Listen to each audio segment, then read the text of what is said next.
Bientôt la pluie va commencer. Est-ce que Bato a eu précaution? Est-ce que notre gouvernement ou le bourgmestre de ces communes, est-ce qu'il se promène avec les gens pour la voter là-bas, la trajectoire il va tracer? Regardez d'abord, regardez.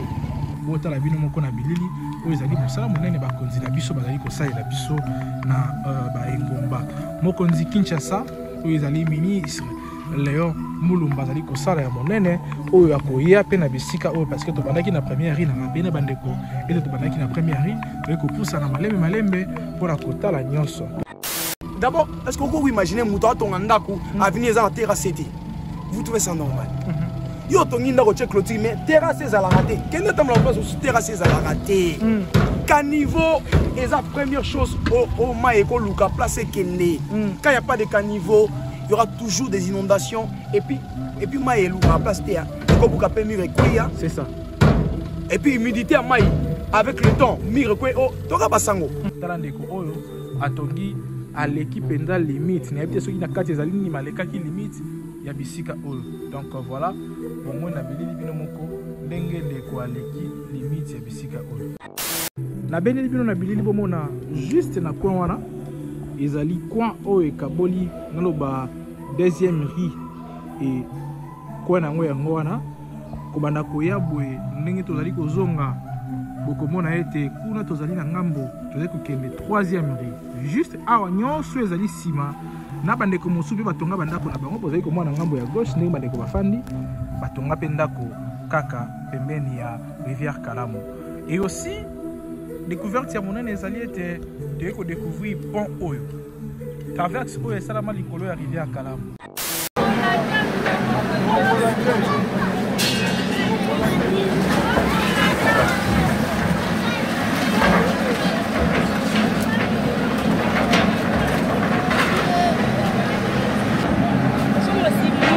Quoi la vie? Ah, bien.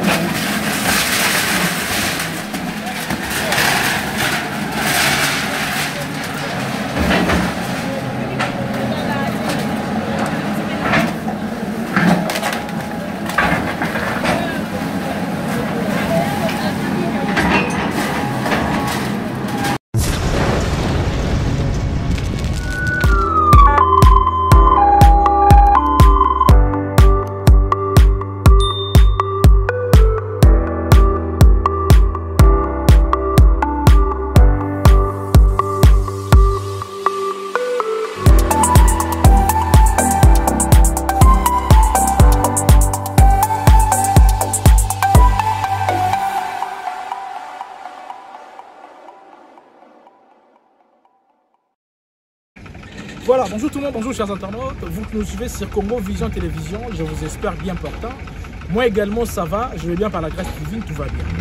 Vous allez awa, tous les bilans sur la commune à l'unité, où est la commune écologique, je pense que moment qui misala, l'unité est salamaki récemment, avec le ministre provincial de l'environnement et l'assainissement, ainsi que il y a propriété à ville à Kinshasa, excellence Léon Mulumba, oya kitaki kolandisama na bandeko hôtel de ville de Kinshasa, bandeko bazali kotambola pe na nzela ya mairie ya ville à Kinshasa, o bazali kosala mosala mpona komatérialiser vision ya mokonzi ya mboka chef de l'État Félix Antoine Tshisekedi Tshilombo ya kobatela la population na babien na aussi sur le plan sanitaire ya kobatela la population wana pour que azala malamu mingi. Bomonaki tout au long ya rivière Kalamu na ngambu ya première rive pe to bandaki ndenge makambo ebanayi kosalama bomonaki ndenge misala ezali kosalama kobanda na première rive. Deuxième rive pe bomoni babilili mais esengaki mosala esalama na ngambu ya troisième rive.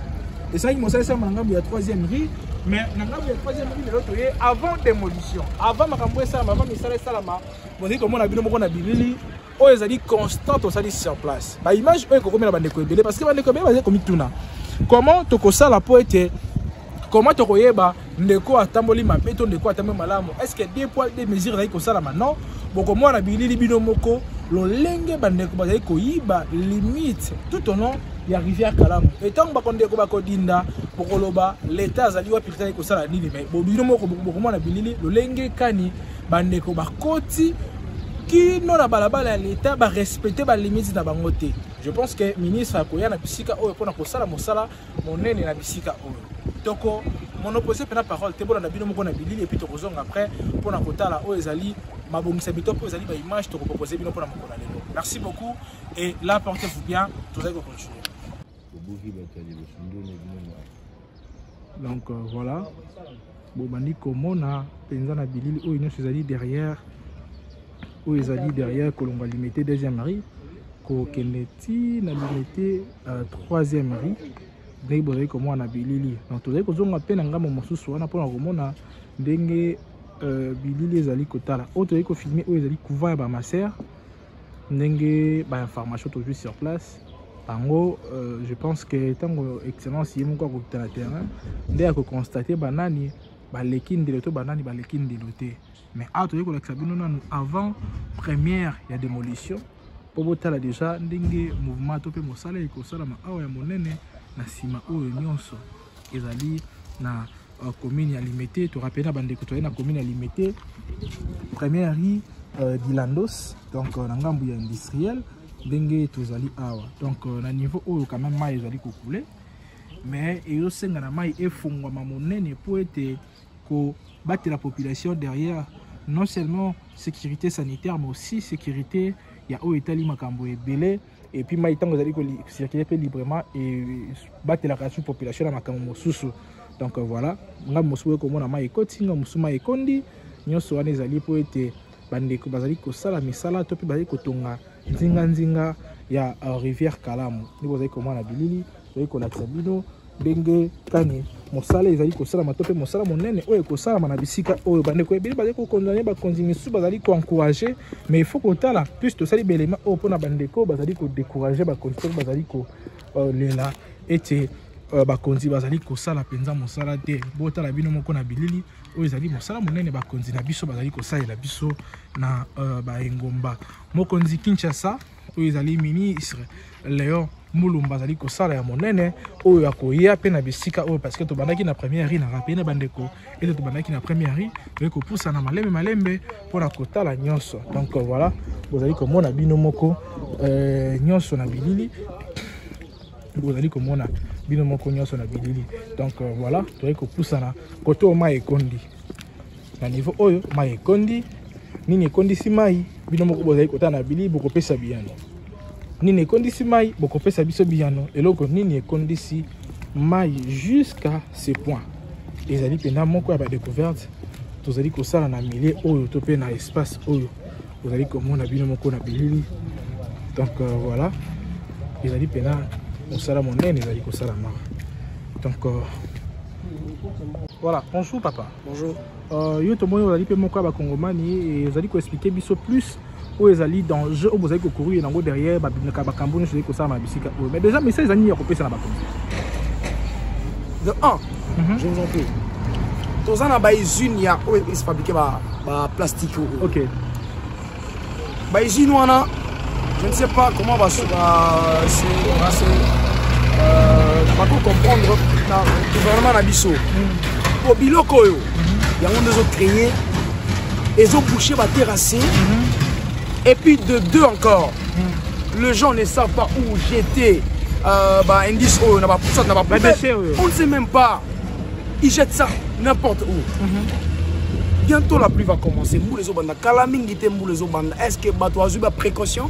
Est-ce que notre gouvernement ou le bourgmestre de ces communes, est-ce qu'il se promène avec les gens pour la voter la trajectoire, il va tracer?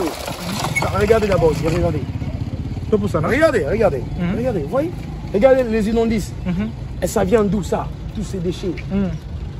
Bientôt, vous allez voir ici, ça sera un fleuve. Et comme on un fleuve. Ah, nous sommes en fleuve. Bon, vous pouvez imaginer, on va trouver un chariot. Pour vous casser beaucoup matin, l'avenue de la justice. Chariot. OK. Et c'est normal. Moi, j'aime mon pays. J'aime le Congo. OK. Mais on doit prendre des précautions parce que le jeune dans l'avenir, tu regretter. Dans l'avenir, tu regretter.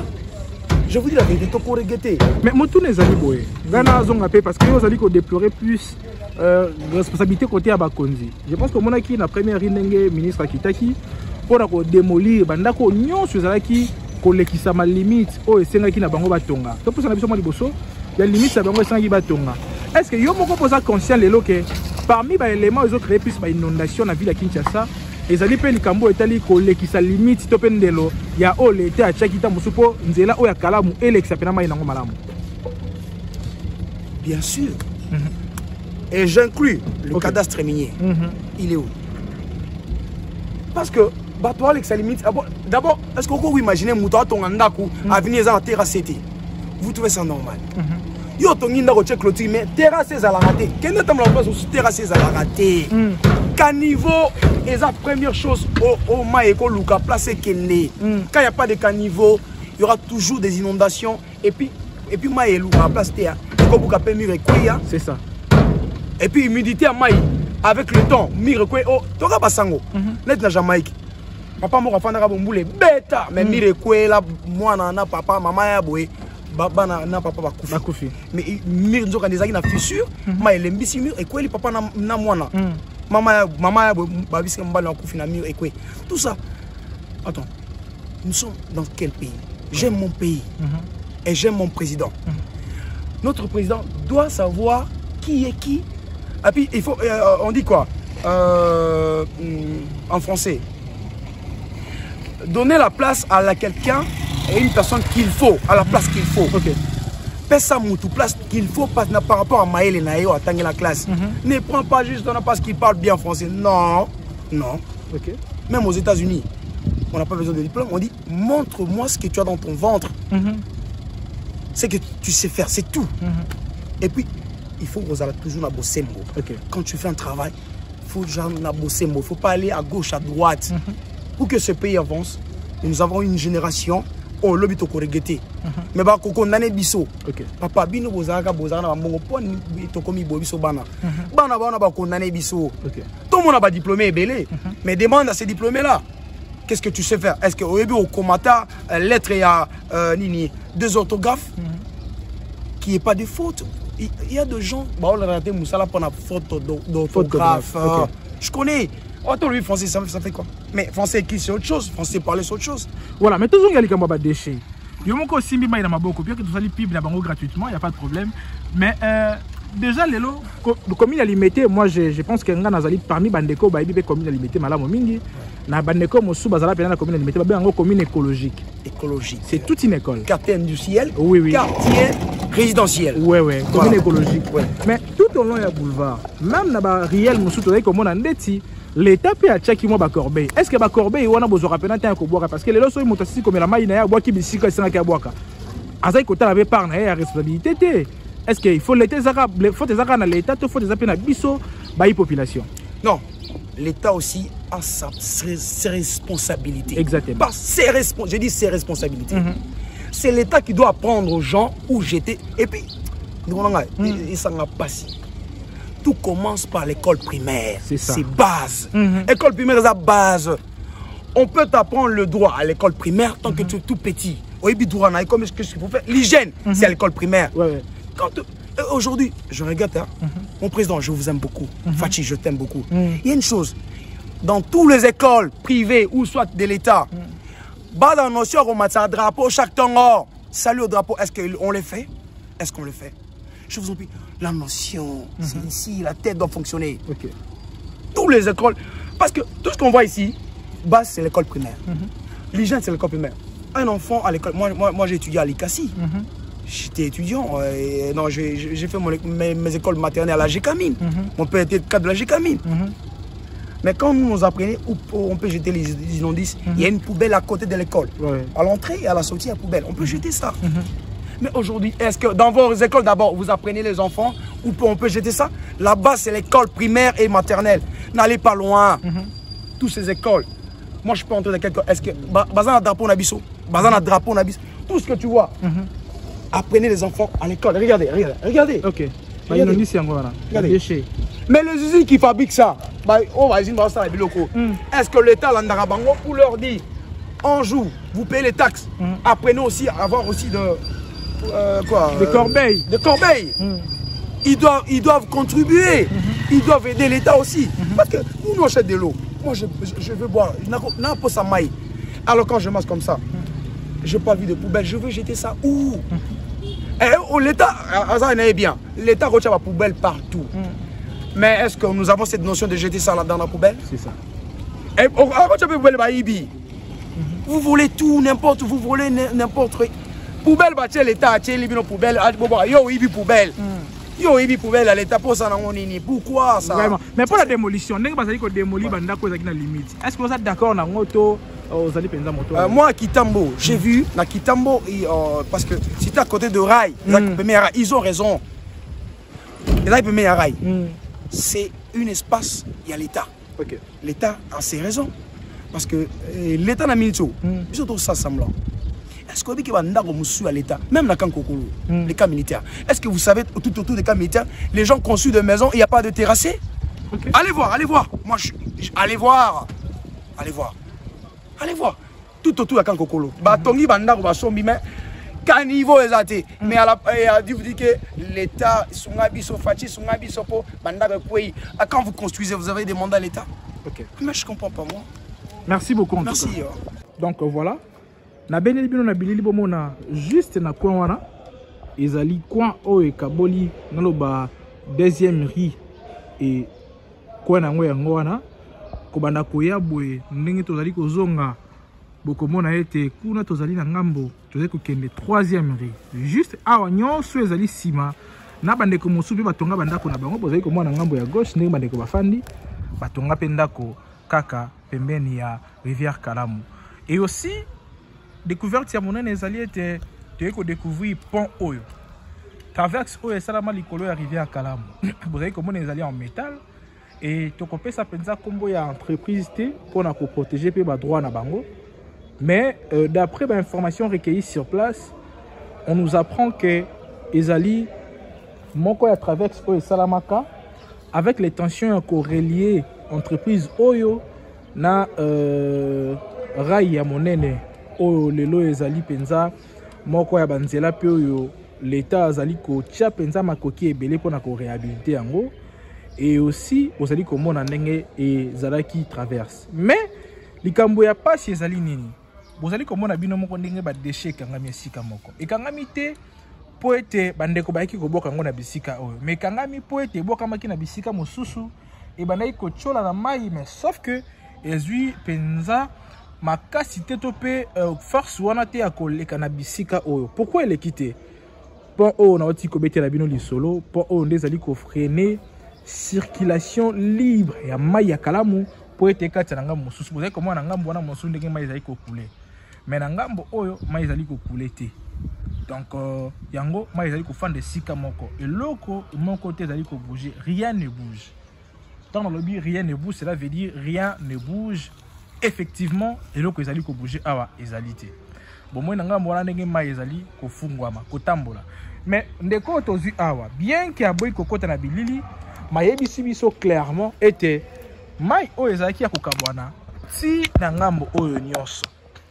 Et soki na ngambo oyo nyonso nzela ekangama bandeko bazaka su na possibilité te ya kocirculer même na nzela ya makolokolo ngwa troisième rue kino bakoma na deuxième rue ezali ete po ete bamakambo oyo nyonso ezwa te ya kosekréer na bisika oyo. Et l'État na ministre ya environnement nde bazali kosala mosala monene oyo bokomona ordre oyo kozonga awa otolakisi bino avant démolition na après démolition. Parce que bandeko bazali komituna est-ce que bozokita ya koavertir nyonso wana ezali bamituna bino bozali kotuna, mais aussi ekozala pe moko ya makambo oyo tokoyela bino après mpona koluka koyeba lolenge kani makambo ezali kotambola. Donc voilà nde tokopesa bino penza ba explication ebele, tokopesa bino réellement oyo ezali makambo to pe ba découverte tozali kosalela bino awa na bisika oyo nyonso ezali découverte monene avant démolition bomona. Et awa ezali pe likambo te ya deux poids deux mesures oyo bandeko mosusu bazali kodécrire. Non, il y a des gens où il y a des parcelles où il y a des personnes oyo bazali kosenga ete bapesa bango délai mpona kolongola biloko na bango ya valeur avant badémolir bango. Oyo ezali mpenza découverte monene tozali kosalela bino awa kobanda na limete 3e riz nde topusanaki kino pembeni ya limete 2e riz ndenge topusani malai mpona kotala mpenza oyo ezali mosala leta ya kosala. Tozongeli bino awa tala ndeko oyo atongi aleki mpenza limite nayebi te soki na kati ezali nini malekaki limite ya bisika oyo. Donc voilà bomoi na bilili bino moko ndenge ndeko aleki limite ya bisika oyo. Donc voilà bozali komona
Ah,